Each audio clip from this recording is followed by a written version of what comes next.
I'll give you a fun example of everyday innovation in action. A personal example.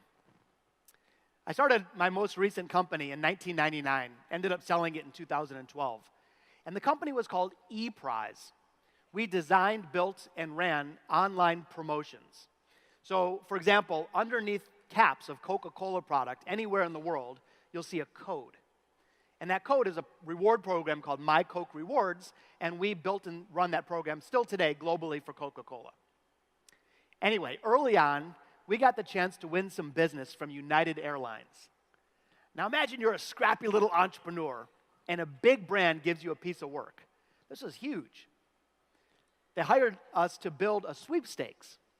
In this case, the grand prize was $1 million, and people had to be able to enter from a number of countries around the world.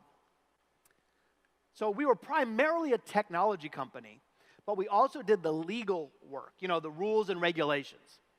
Anyway, we took the business, got into the research, and learned that a promotion of this nature in José's home country of Brazil had to be done on Brazilian soil. So we're thinking, sweet, we're going to Rio. Until we learned that in Australia, which also had to be an eligible country, a drawing of this nature had to be done by law within the physical boundaries of Australia. What do you do? Now, this is a real problem for our little company. I didn't have an extra $1 million laying around to run 2 sweepstakes. I'm certainly not going to run an illegal contest. And I didn't want to go back to my big new client and tell them we're too stupid to take your business. The answer came as an act of everyday innovation.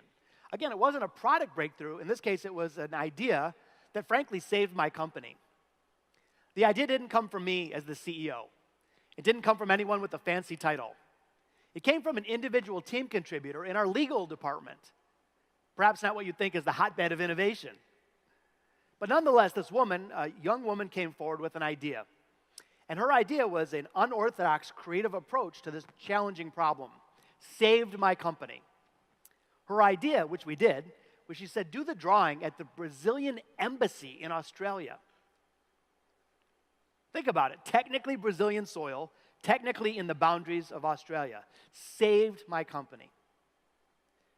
The only thing I'll point out that I did as a leader is that I created a culture that celebrated free ideas and new concepts rather than punishing them. Too often companies put platitudes in their lobby.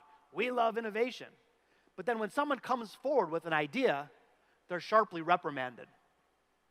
We, in my company, set up a cultural environment that supported crazy ideas. We laughed and slapped high five instead of punished them, which is what gave this woman the courage to come forward with her concept.